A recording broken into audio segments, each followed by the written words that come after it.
The story I'm about to share with you tonight is only part one of a longer series of a group of people that get lost in the Canadian Rockies. This is the beginning of their nightmare. The canyon wasn't displayed on the map. There was a flat swath of green light between topographical mountain peaks with marked elevations, streams, paths, and even a dotted area demarcating protected land described as indigenous peoples.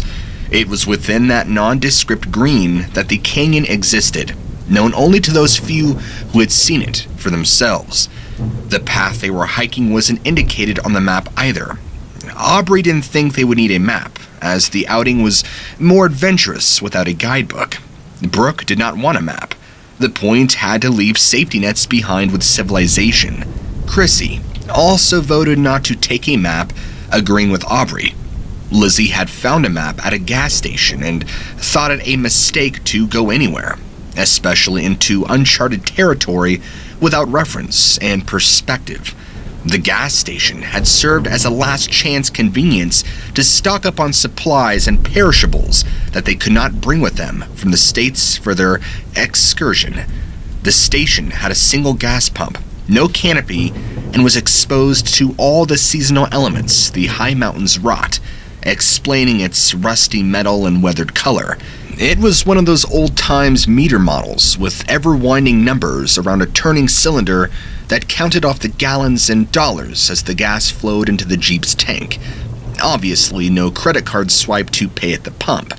Inside, behind the counter, was a middle-aged man who was bald with a comb-over and loose jowls, reminiscent of a bulldog, old before his time, as if the only activity were the accumulation of age.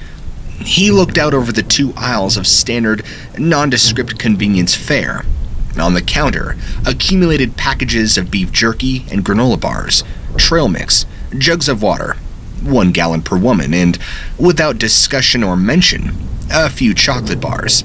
Lizzie noticed the maps in a wooden tray on the counter beside the cash register, suggesting they add one to the growing heap of provisions on the counter. 3-1, they voted against it.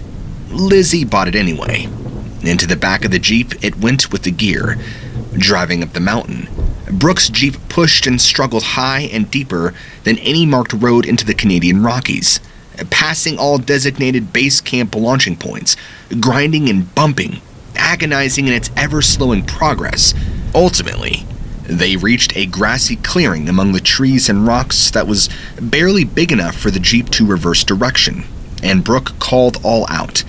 The food, particularly the water, added weight to the packs, and so, as to limit the amount of complaining, Brooke distributed some of her supplies, such as the medical kit and aspirin, to Lizzie's pack to make room for the heavier supplies, as she could fit.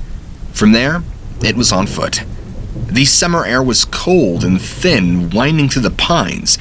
Aubrey forged the troop ahead, knocking her boots against the rocky, hard scramble forest floor, pushing aside lower tree branches with her arms. Incline and elevation tired her sooner than she would have guessed. She stepped aside and Brooke took the lead.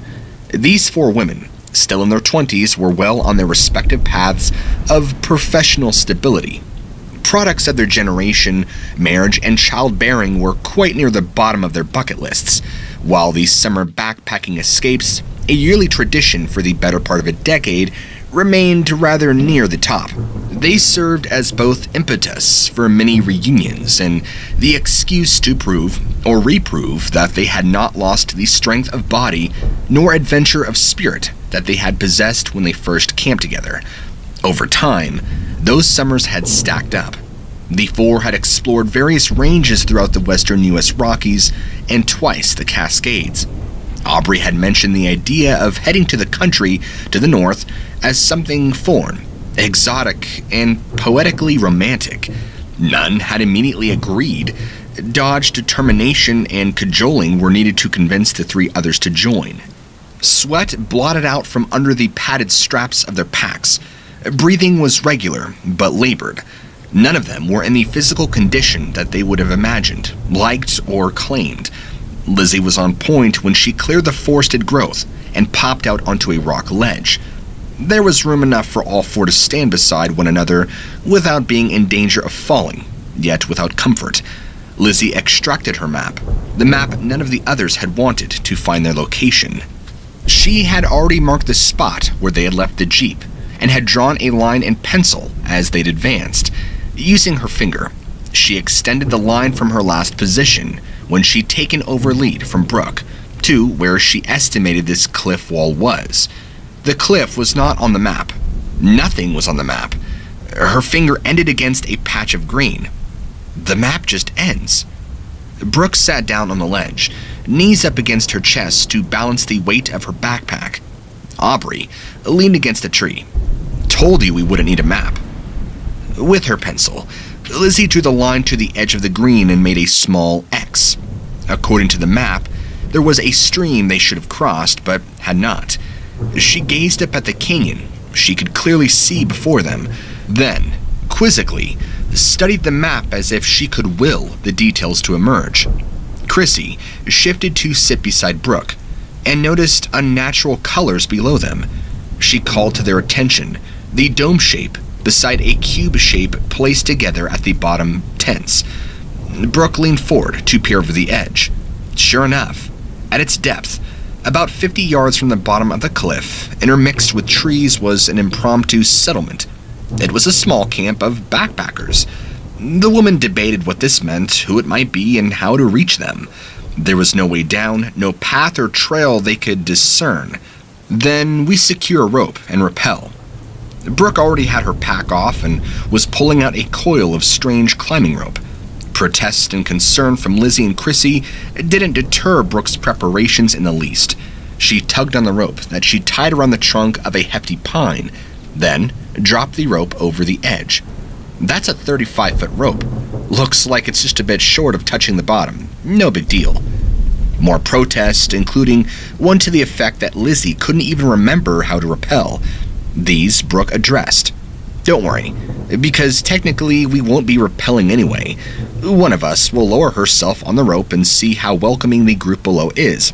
If they're accommodating, then we lower the packs and the rest climb down. What if they aren't friendly? Then who goes down there, climbs right back up in a hurry if needed? Are you serious? Yeah, while she's climbing, who's ever up here can throw rocks at them. Lizzie thought the entire matter an exercise in stupidity. Then you could stay up here. The plan established, although not entirely agreed upon. It came to choosing who would scout the campsite below. Aubrey volunteered for the challenge, but was overruled when Lizzie felt Brooke should woman up and go down there since, after all, this was her plan. See you, ladies. With that, Brooke was over the cliff, backing down by walking in reverse as she passed the rope, hand under hand. Chrissy watched carefully, as if there were some correlation to her level of attentive worry and Brooke's safe passage. Shouldn't she be wearing gloves? Lizzie was the last down the rope. At the end of the rope, she had help from an unknown man who had assisted her in making up the difference between the height of the cliff and the length of the rope. At 5 feet tall, Lizzie would have needed to drop her height again to cover the distance. Climbing back up would pose the problem of reaching the dangling rope and high above their heads. They would have to pile some rocks or construct a ladder from a fallen tree in order to reach the rope. She wondered how her friends had been able to untie the packs that she had lowered to them. From the ground, she realized the man who had eased her from the rope was well over 6 feet tall. He must have performed the heavy work, maybe even holding one of her friends.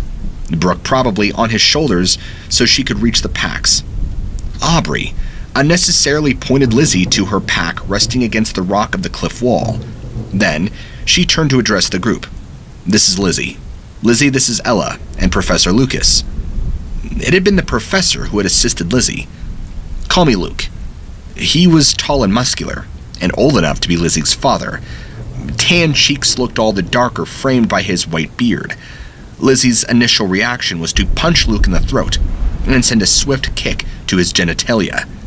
Instead, she clenched her fist and backed away from him. Allow me, the professor, Luke, gathered Lizzie's pack and then led the blended tribe over the scattered rocks to the level ground of their encampment. Ella, who was taller than Jamie, which did not make her tall, with blonde hair and an easy smile. She was a graduate student, roughly the same age as Lizzie and her friends. There was a dome tent set apart from two-sided standing tents. Chrissy commented that the tent reminded her of something one would see at a street festival. Luke explained that it functioned as their workstation/classroom. Inside was a lightweight table and two folding chairs. Atop the table were papers, held down by rocks, pens, mugs, and a laptop, which was not opened. In front of the workstation was a fire circle. Luke joined that it was their kitchen. This is only our first day at this site. We spend the last 2 weeks in the village. Luke pointed behind them, through the trees. There seemed to be a slight path dipping through the trunks and brush. Didn't realize there was another route in here. He looked at the dangling rope that the woman had used for descent. Of course, we didn't grasp this canyon even existed until we learned for ourselves that it was up here. The villagers didn't really want us to come up. Lizzie confirmed they hadn't seen the canyon on their map either. Brooke sat down on a log at the fire pit. She had asked if Luke and Ella had established the pit. Luke responded that it had been there when they had arrived. Aubrey inquired about what the village was called. Luke said something that sounded like Saudane, the people of the beaver, one of the native tribes of Canada. Excuse me, indigenous people is what they call them up here. Brooke looked up in surprise. You're not Canadians? No, we're American. Aubrey shared that they too were from the United States. What are the odds we'd meet in the middle of nowhere? Luke laughed. I'm sure there aren't any. So you girls are just climbing your way through the mountains then? Aubrey gave Luke and Ella a brief history on their yearly trips. Where are you guys from?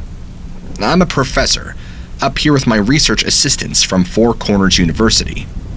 Brooke dismissively dragged her heel in the dirt. Never heard of it. Again, Luke laughed. Regardless, we're doing some research on native mythology and historical tribal stories. For Saudane, it's one and the same. Luke looked uncomfortably at Lizzie, as if he'd offended her. What she found offensive was his look, not his statement. Lizzie's ebony skin was clear indication her ancestral roots sprouted from Africa. She was struck by no urge to rescue him from a faux pas of his own making. Ella had stepped in. I bet you're hungry. We were about to take a break for lunch anyway. Join us. Chrissy volunteered to help Jamie and Ella. Brooke set up her tent after conferring with Aubrey that they would spend the night there. Aubrey visited more with Luke in the workstation tent. A resemblance in Luke caused an uneasy feeling in Lizzie. Trying to avoid looking at him, she noticed a shelter before unseen. Its material blended in seamlessly with the foliage and rock of the canyon. She moved her position and with perception. One shadow remained constant. A dark entrance, smaller than a standard doorway, could be made out. Part cave, part structure of logs, it was certainly made by human hands. It lay farther into the canyon, in a grove between the cliff wall and the campsite. Lizzie was about to call it to the company's attention when crunching and snapping came from the forest. Lizzie screwed her torso to inspect its cause. A large animal, perhaps. Technically correct. From the concentrated growth materialized a man. The Saudane village had a single dirt road bisecting dwellings until it reached a dead end at a stream. On either side of the road were houses constructed of rock and mortar. The material looked as if it had been quarried from the mountains above them. The Saudane people were traditionally a nomadic tribe, migrating with the seasons and food sources. This village was rare in that it was established and permanent. There were a dozen or so structures, including the communal storage house. This is why Luke had selected this tribe at this location for his research team. The four-member team consisted of Luke and Ella, as well as two young men, Jamie and Drake. A stream ran behind the houses closer to the mountain, then turned and crossed the dirt road before running off down the hillside, disappearing into the forest. Where the stream cut off the road, a pond or a large flat well had been created with a dam of rocks placed for walls and bottom. This holding pond/well served as the water source for the entire village. It had been when Drake, the expedition's language expert, had knelt to refill his canteen from the pond that he noticed just before the water emptied into the stream and was lost into the woods, and that there were stones spaced across what served as the pond's spillway. The spacing matched the easy steps of an adult.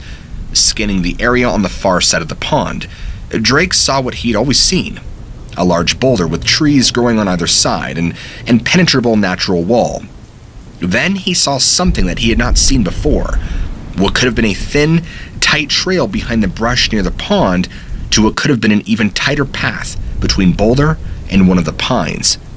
Guilt, suspicion, or apprehension had caused Drake to look about him to verify that he had held the interest of none of the Saudane villagers before he stepped across the stone spillway and followed the trail. He pushed between the tree and boulder, and on the other side found more forest, but twisting upward through the trees was clearly a marked and traveled trail.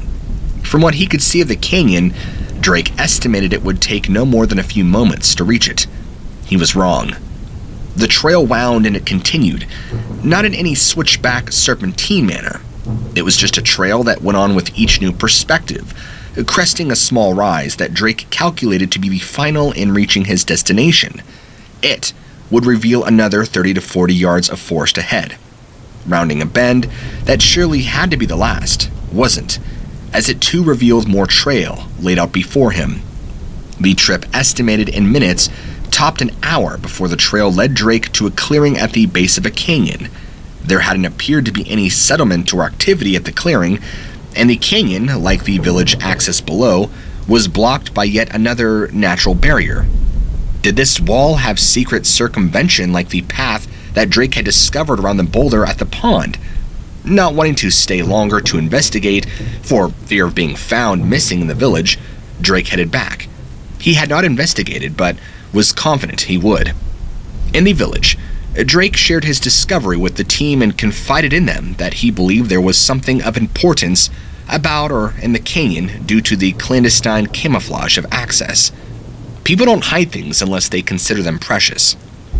After confirming Drake's path existed, Luke had visited with the villagers about what lay in the canyon. The villagers were not pleased with the topic. Initially, they denied any hidden trail, then claimed it wasn't hidden, just ill-used since nothing was up there. Their academic, inquisitive minds were not to be deflected. After questions and relentless hounding, the villagers finally told the university group that the path was used to take periodic tribute to their shaman who lived up there. And the canyon held nothing, and there was no way to enter it. In hundreds of years, no villager had found a way into the canyon. Later in the work tent, Drake summed up his impression for his three colleagues. The Saudane are lying. A few days to let things settle, and the loosening of a younger villager's lips, with help from a secreted bottle of rye, and Jamie was able to elicit that the canyon did hold some mystery along the lines of ancestors and spirits. That had been enough for both Luke and Drake to agree to push into the canyon. When Luke broached the subject with the villagers, under the pretext of interviewing their shaman, he could not have offered a less popular proposal. Indignantly, they explained that the shaman lived apart from the village for a reason. His isolation was part of his discipline. Outside visitors could negatively affect his abilities. Wasn't it enough that the villagers had allowed the academics access to their daily lives? Did they have to disrespect their beliefs and traditions by invading shaman's holy space? Villagers had begun to demand the academics pack up and leave immediately. The only way to calm the villagers had been to lie and tell them that the research was all but finished, and not only would they stay away from the canyon, but they would shortly pack up their camp and hike back out, leaving the village. The clandestine plan was that at nightfall, Luke and Ella would sneak out on the hidden trail and set up a new camp near Shaman, at the end of the trail near the canyon. They would take everything they could and leave the rest for Drake and Jamie to pack. Then, waiting another day to use the same deception, Drake and Jamie would join Luke and Ella. The plan collapsed when Jamie asked the villagers if he and Drake could take some supplies from the village, namely food. Why would they need food if they were returning to their world? Thinking quickly, Jamie told them that he and Drake were planning on hiking around in the mountains for a little while before going back. The villagers were not buying it. Jamie ran to Drake and informed him that the villagers were upset. Drake wasn't finished packing. "Grab what you can. We'll take what we can and carry and leave now." Jamie wasn't certain in which direction Drake intended to depart. "We're going up to the canyon. We'll walk right out of the village. What are they going to do, stop us?" Drake's rhetorical question was in the answer to Jamie's concern about the villagers preventing them from taking the trail. Abandoning a majority of their supplies, including the limited but much-needed food that had caused the problem, Drake and Jamie marched up the dirt road through the village. Realizing what the two white men were doing, the villagers yelled at them. They yelled pleads and warnings and finally threats, which only increased the speed at which Drake and Jamie overtook the pond and smashed through the space between tree and boulder. "Told you they wouldn't be happy. And I told you they would not try to stop us." Drake took the lead with Jamie as close behind him as he could without stepping on the back of Drake's boots. As they got farther away from the village, Jamie's worried looks behind them over his shoulder grew less frequent. They weren't being followed. They were safe. The man who appeared from the forest was much more surprised to see Lizzie and Brooke than they were of him.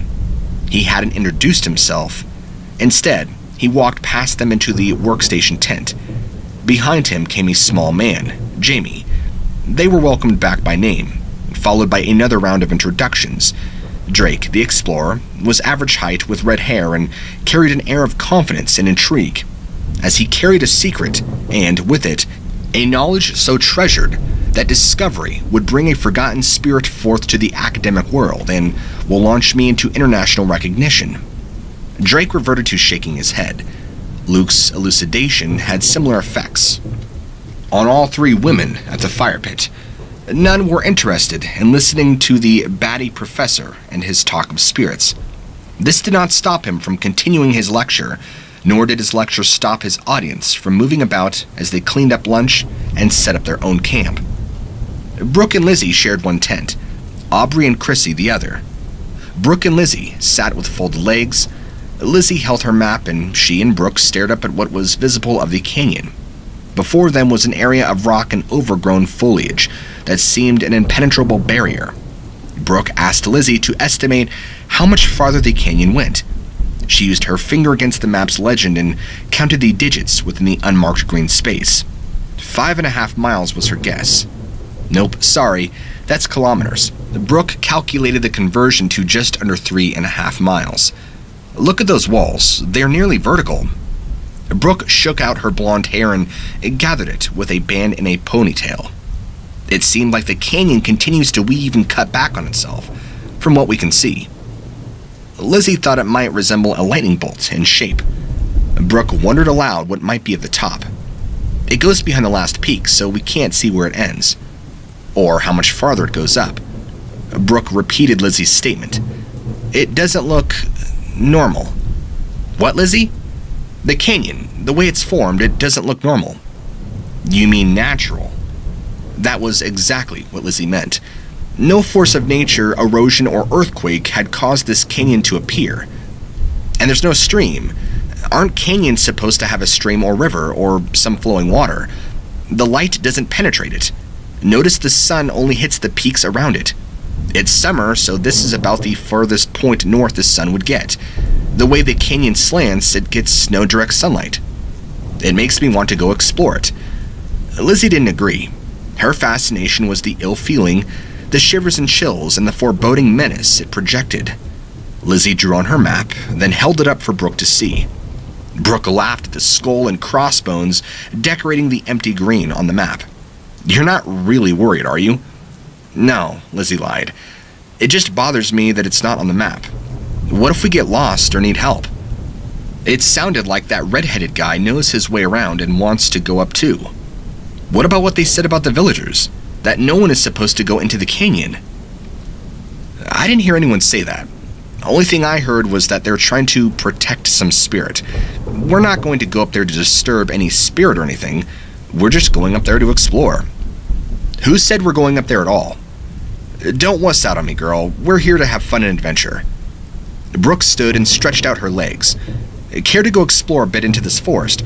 Maybe make our way down this village we keep hearing about.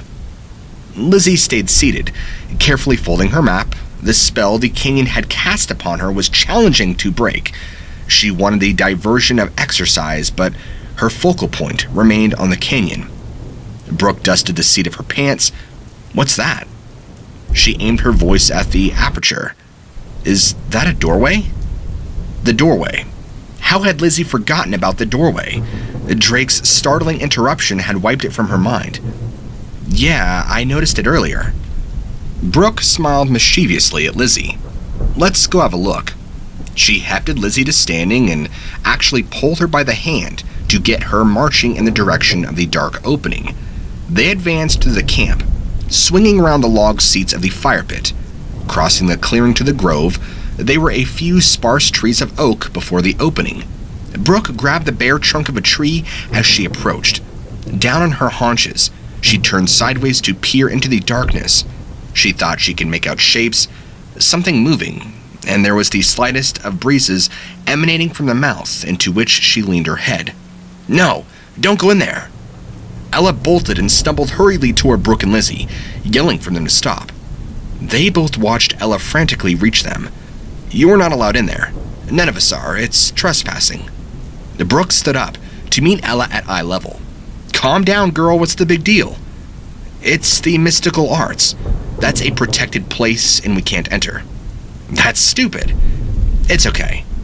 Lizzie held up a hand to her friend. Maybe we'd better listen to our hosts. Ella shook her head and swallowed. We're not your hosts. We're guests here too. We have to follow the same rules you do. Brooke wanted to know who was in charge here and who was responsible for enforcing these rules. Ella turned and pointed across the clearing to someone the woman had not seen before. He is.